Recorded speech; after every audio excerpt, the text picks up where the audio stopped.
canned food drive is here. Find out how RHS can help out families in need. Playoffs are on the way for fall sports and that have qualified.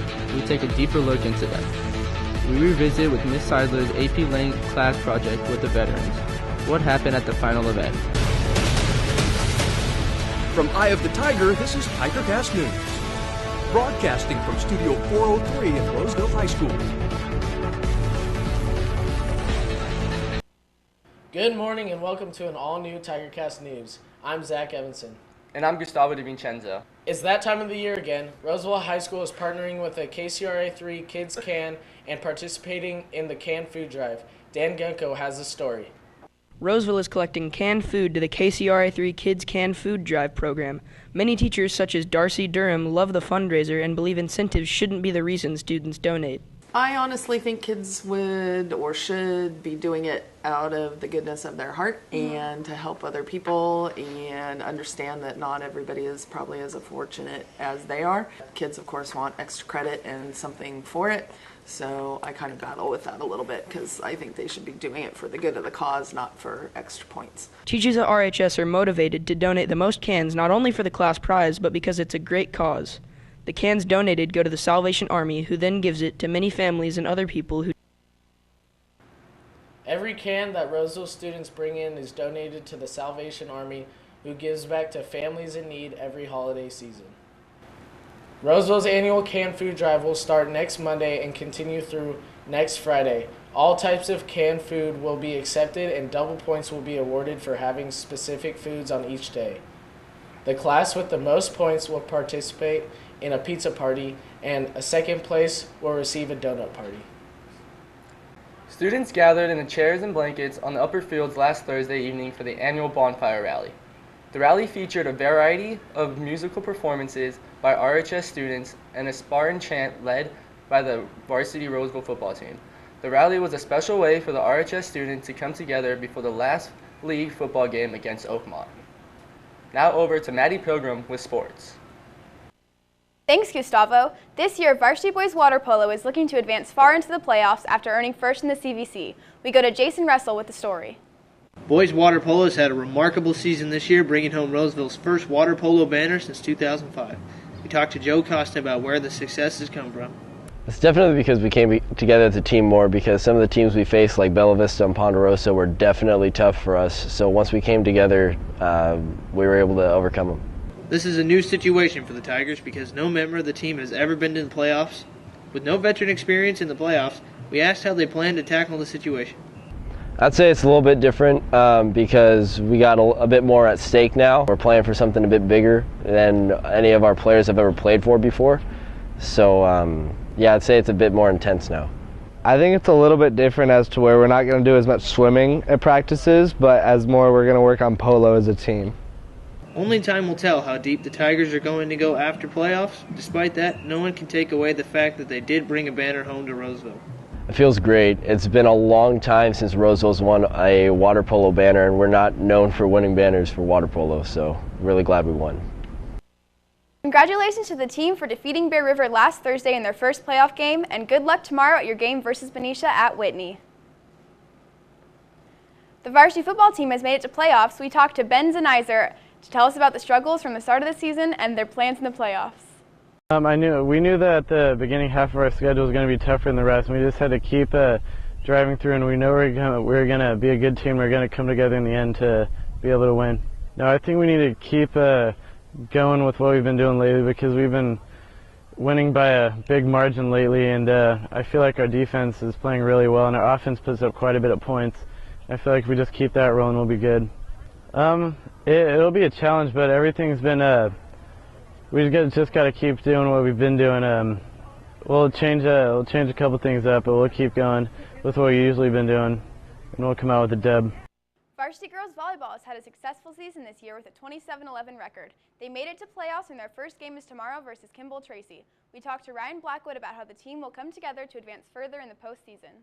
We all come together each game to win, and we let go of our mistakes really easily, and we come together as a team really well.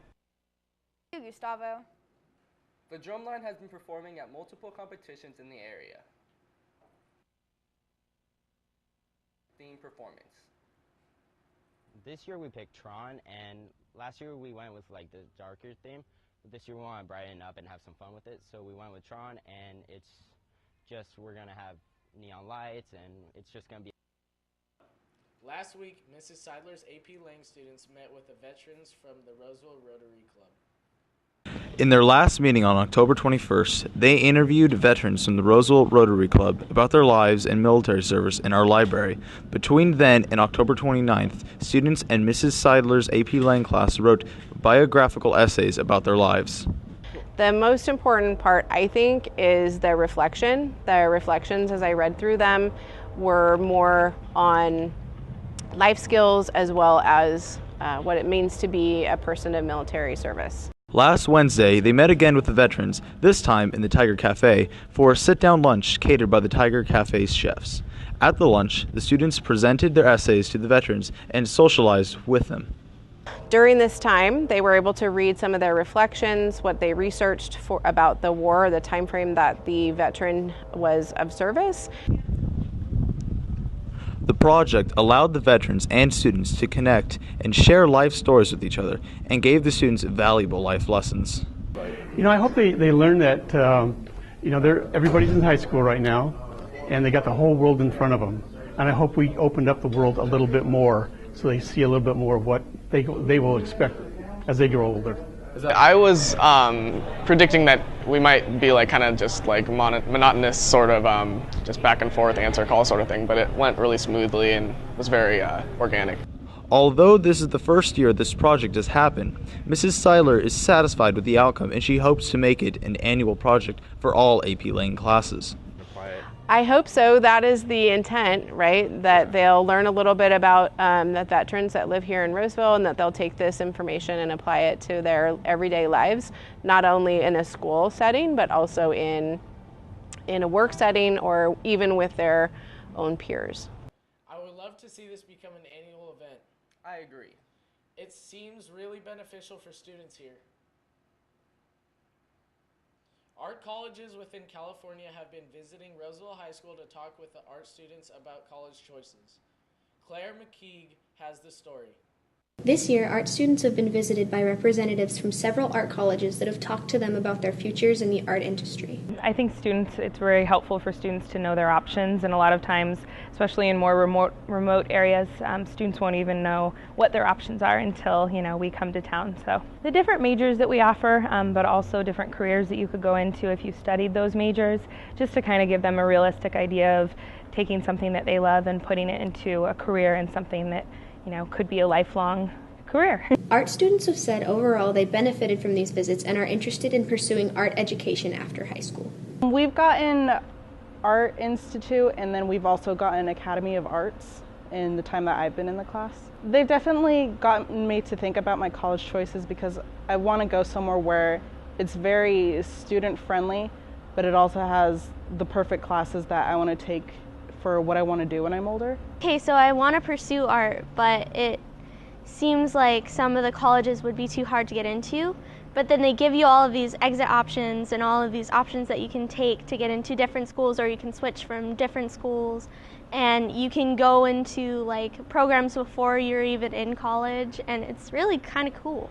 College representatives enjoy visiting the RHS campus because they appreciate the passion that the students have in pursuing their future goals. I would just say my favorite part of representing Academy of Art University is that people really love what they're studying and really are passionate about, you know, making that a profession. The art classes plan on having other colleges come in to talk before the end of the year. Students are very excited to see what other art education opportunities there may be out there. That's it for us today on TIGERCAST News. And remember, we're always on @eyeofthetigernews.com. See you next time.